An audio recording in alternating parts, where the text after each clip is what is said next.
ذہن فیصلہ کرنے، پرکھنے اور خود سے تجاویز دینے کی صلاحیت نہیں رکھتا۔ اگر یہ ایسا کرتا ہے تو یہ آپ کو وہی بتا رہا ہے جو آپ نے اسے بتایا ہے۔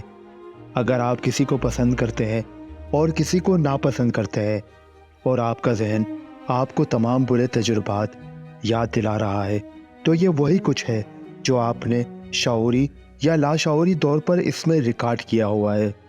فرض کریں کہ آپ محمد علی جناح کی شخصیت سے بہت زیادہ متاثر ہے، لیکن ہر وقت شوبز کی شخصیات کے بارے میں پڑھتے، سنتے اور انہیں ٹی وی پر دیکھتے رہتے ہیں، چونکہ آپ کے ذہن میں یہ صلاحیت نہیں ہے کہ وہ آپ کی طرف سے خود کچھ منتخب کر لے، اس لیے وہ دونوں طرح کی معلومات کو ریکارڈ کر لے گا۔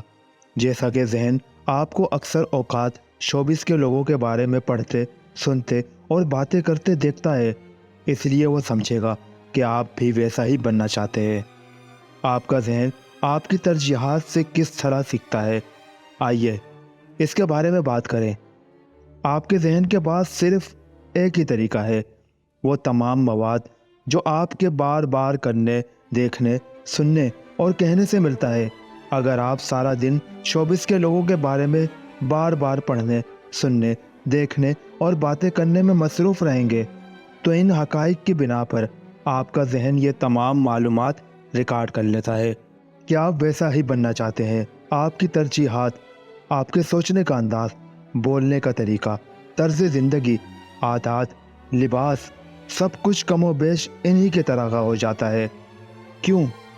کیونکہ آپ کا ذہن کسی شخص کو دیکھنے، اس کے متعلق باتیں کرنے اور سننے سے ہی پیغام وصول کرتا ہے۔ اگر آپ شوبز سے تعلق رکھنے والے لوگوں کے متعلق پڑھیں، سنیں اور ان کے بارے میں باتیں کریں تو کیا آپ علامہ اقبال، مدر ٹریسا، محمد علی جناح، محمد علی جوہر اور ٹیپو سلطان بن سکتے ہیں؟ یقیناً نہیں۔